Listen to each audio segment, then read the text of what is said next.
अस्सलामुअलैकुम बिस्मिल्लाहिर्रहमानिर्रहीम। शाहजहाँ के दौरे हुकूमत की चंद फतूहात। नंबर 1, पुर्तगीज़ों से मारका रही। याद रहे कि पुर्तगीज़ों का ताल्लुक़ पुर्तगाल से है।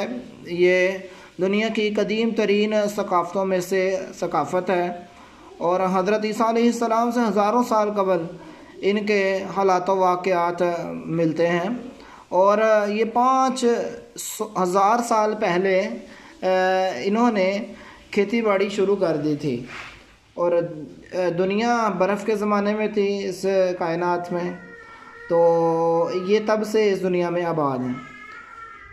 तो चलते हैं। पुर्तगीज़ी यूरोप के जनूब मगरबी मुल्क पुर्तगाल के बाशिंदे हैं। 15वीं और 16वीं सदी ईस्वी में वो जहाज़रानी के फ़न में दूसरी अक़वाम यूरोप से बहुत आगे निकल गए। एक पुर्तगीज़ी मुल्ला वास्को डे गामा 1498 में हिंदुस्तान के जनूब मगरबी साहल तक पहुंच गया। उसके बाद पुर्तगीज़ी जहाज़ इस इलाके में मंडलाने लगे। उन्होंने मकामी हुक्मरानों की कमज़ोरी का फ़ायदा उठाकर बरसगीर के जनूबी साहिल गवाह, दमन और दियो पर कब्ज़ा कर लिया। 1579 में बंगाल के शहर हिगली में एक तिजारती मरकज़ कायम कर लिया, जिसे रफ्ता रफ्ता उन्होंने एक मजबूत किले में तब्दील कर लिया। पुर्तगीज़ी बाहरी जहाज़ों और साहली शहरों को लूट लिया करते थे। यह उनका ज़रिया माश बन गया। उन लोगों ने अहली के नवा में मुग़ल इलाके में बसने वाले ताजरों से ज़बरदस्ती टैक्स वसूल करना शुरू कर दिया। मुकामी बाशिंदों से ज़बरदस्ती बेगार भी लिया जाती थी।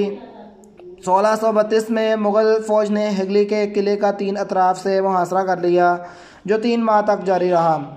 इस मार्के में हज़ारों पुर्तगीज़ी हलाक हुए। हिगली के किले से हज़ारों की तादाद में मुकामी बाशिंदों को बरामद भी किया गया, जिनसे पुर्तगीज़ी बेगार लिया करते थे।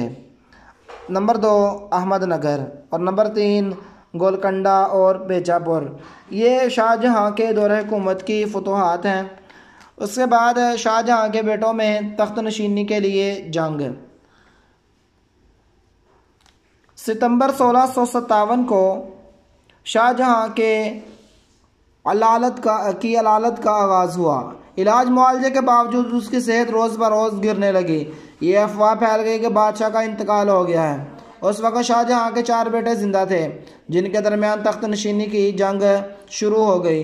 मुग़लों में उसूल जानशीनी के ज़मन में अमूमन यही समझा जाता था कि बादशाह का सबसे बड़ा बेटा वली अहद होगा, ताहम ऐसा करना हतमी भी ना था। दाराशुकू। शाहजहाँ ने अपनी ज़िंदगी में ही दाराशुकू अपना वली अहद मुकर्रर कर दिया था। ये इंतज़ामी सलाहियत और अस्करी काबिलियत से बेबहरा था।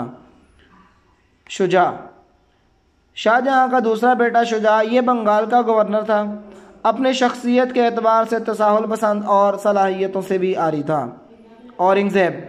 शाहजहाँ का तीसरा बेटा औरंगज़ेब था। ये मिजाज और समझबूझ के एतबार से काफ़ी बेहतर शख्स साबित हुआ। इसमें मुस्तकिल मिजाजी, तदब्बर और समझदारी जैसे औसाफ मौजूद थे। उसने दक्कन में नायब की हैसियत से अपनी इंतज़ामी सलाहियतों का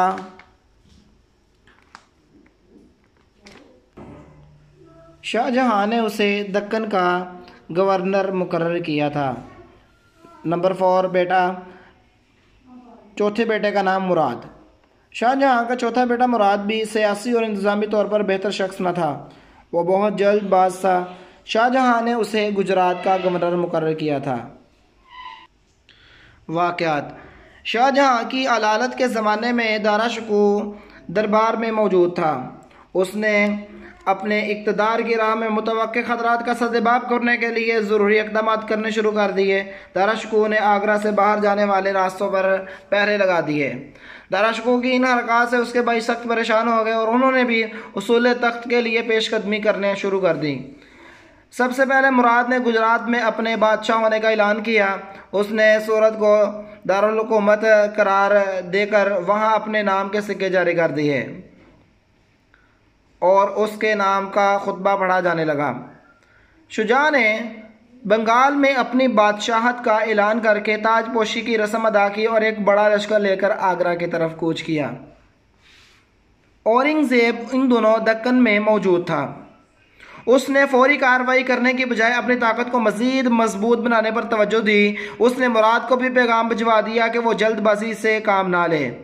दोनों भाइयों ने आपस में तय किया कि वो दोनों मिलकर दारा शकूक का मुकाबला करेंगे। कामयाबी की सूरत में मुराद को माल गनीमत का 1/3 हिस्सा और पंजाब का काबल, कश्मीर और सिंध की हुकूमत मिलेगी। बाकी इलाकों पर औरंगजेब का हक होगा। इसके बाद भाइयों के दरमियान मार्कों की जो तफसील है वो अगले सबक में पढ़ेंगे इंशाअल्लाह। अस्सलामु अलैकुम रहमतुल्लाह।